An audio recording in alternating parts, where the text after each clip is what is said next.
अर्जुन ने महाभारत के युद्ध में युधिष्ठिर को मारने के लिए क्यों उठाई थी तलवार? दोस्तों, क्या आप जानते हैं कि एक ऐसा भी समय आया था जब अर्जुन ने अपने बड़े भाई युधिष्ठिर को मारने के लिए अपनी तलवार उठा ली। महर्षि वेद व्यास द्वारा रचित महाभारत एक ऐसा विस्तृत ग्रंथ है जिसमें अनेक ऐसी कहानियां हैं जिससे आम मानस अवगत नहीं है। आज हम आपको महाभारत का एक ऐसा प्रसंग बताते हैं जब अर्जुन ने अपने ज्येष्ठ भ्राता युधिष्ठिर को मारने के लिए हथियार उठाए थे। आइए जानते हैं आखिर अर्जुन ने ऐसा क्यों किया था और इसका क्या परिणाम निकला। महाभारत काल की यह कथा हमें वह समय याद दिलाती है जब कुरुक्षेत्र का युद्ध चल रहा था। यह युद्ध का 17वां दिन था और राजकुमार युधिष्ठिर तथा कर्ण के बीच युद्ध हो रहा था। सभी को इस युद्ध से बहुत उम्मीद थी। तभी शस्त्र विद्या में माहिर कर्ण ने युधिष्ठिर पर जोरदार वार किया। एक के बाद एक वार करने के कारण कर्ण युधिष्ठिर पर भारी पड़ने लगे और युधिष्ठिर बुरी तरह घायल हो गए। अब कर्ण के पास एक ऐसा मौका था कि वह युधिष्ठिर को मारकर पांडवों की नींव हिलाकर रख दे, लेकिन उसने यह मौका हाथ से जाने दिया। आखिर क्यों?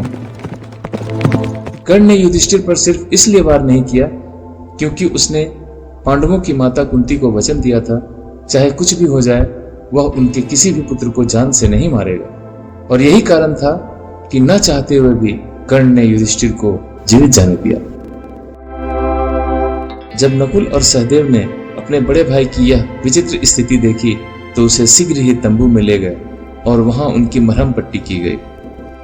जब तीनों भाई तंबू में थे तो बाकी दो भाई अर्जुन और भीम युद्ध में शत्रुओं से संघर्ष कर रहे थे। अचानक ही अर्जुन को राजकुमार युधिष्ठिर की अनुपस्थिति का एहसास हुआ। उन्होंने भीम से इसके बारे में पूछा। तब भीम ने बताया कि किस तरह कर्ण तथा युधिष्ठिर के बीच हुए द्वंद्व में भ्राता युधिष्ठिर घायल हो गए, जिसके बाद उन्हें विश्राम के लिए ले जाया गया। भीम ने अर्जुन से कहा वह शत्रुओं को अकेले ही संभाल लेंगे और अर्जुन से आग्रह किया कि वे जाकर भ्राता युधिष्ठिर का स्वास्थ्य देखा है। आज्ञानुसार राजकुमार अर्जुन उस तंबू की ओर चल दिए जहां युधिष्ठिर घायल अवस्था में पीड़ा से जूझ रहे थे। तंबू में लेटे हुए युधिष्ठिर ने अचानक ही अपने अनुज को आते हुए देखा। अर्जुन को आया हुआ देख युधिष्ठिर के खुशी का ठिकाना न रहा। वह समझ गए कि हो न हो अर्जुन युद्ध में कर्ण पर विजय प्राप्त करके उनके पास एक खुशखबरी लेकर आ रहे हैं। वह अंदर ही अंदर बेहद गर्व महसूस कर रहे थे कि उनकी इस हालत के जिम्मेदार व्यक्ति को उनके अनुज ने दंड दे दिया है और अवश्य ही अर्जुन ने कर्ण को मार दिया होगा। लेकिन युधिष्ठिर सत्य से अनजान थे। तंबू में आते ही अर्जुन ने ज्येष्ठ को प्रणाम किया, उनसे उनके स्वास्थ्य के बारे में पूछा।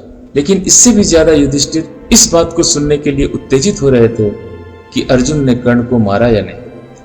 उन्होंने बताया कि कैसे भीम ने युधिष्ठिर के घायल होने की खबर सुनाई और दौड़े दौड़े उनकी स्थिति का ब्यौरा लेने आ गए। अर्जुन के मुख से सच्चाई सुनते ही युधिष्ठिर अपना आपा खो बैठे। यह सच उनकी भावनाओं को ठेस पहुंचा रहा था। उन्हें ऐसा महसूस हुआ मानो कोई उनके सम्मान को तीर के समान चीरता हुआ जा रहा हो। वे बेहद क्रोधित हो गए और बोले, तुम यहाँ मेरे घावों के बारे में पूछने आए हो या उन्हें कुरेदने आए हो? तुम किस प्रकार के अनुज हो? अब तक अपने ज्येष्ठ भ्राता के अपमान का बदला नहीं ले सके?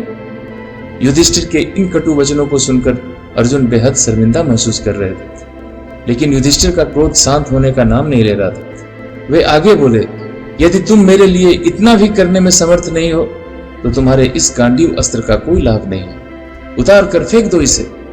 अपने प्रिय गांडीव अस्त्र की निंदा सुनते ही अर्जुन के मुख पर निराशा के जो भाव थे वो क्रोध में बदल गए।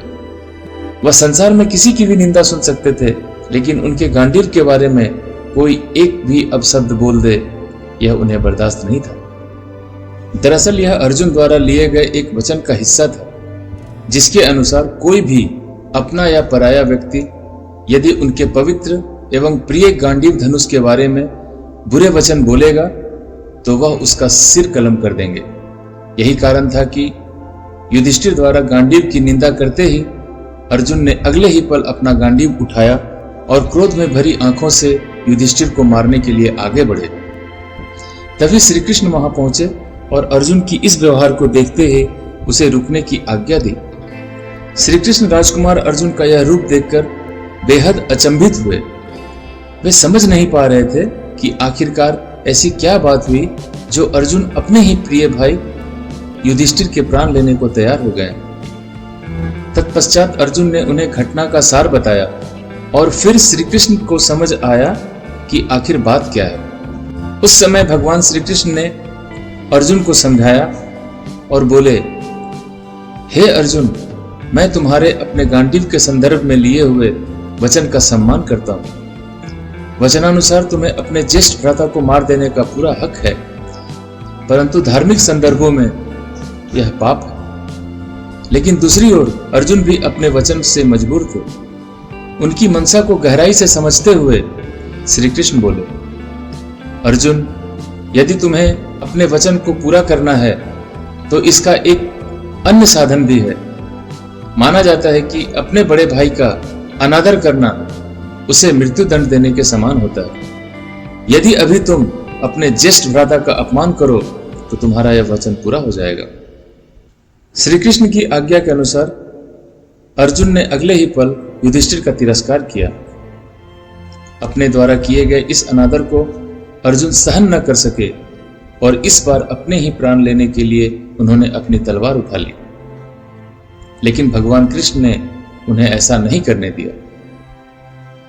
उन्होंने अर्जुन को बताया कि कैसे खुद के प्राणों का अंत करना यानी कि आत्महत्या करना शास्त्रों में अधर्म माना जाता है और पांडवों द्वारा अधर्म के मार्ग पर चलना एक बहुत बड़ा पाप एवं अन्याय साबित होगा। इसलिए उसे धर्म का मार्ग चुनना चाहिए।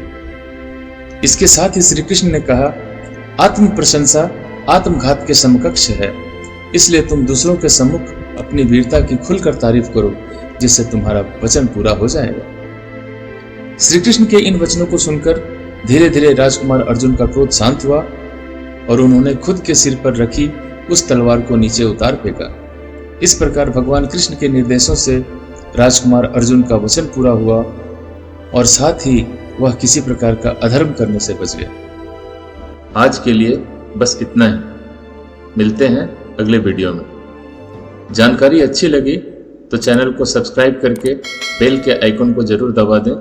वीडियो को शेयर करें और अपने विचार कमेंट बॉक्स में जरूर लिखें। धन्यवाद।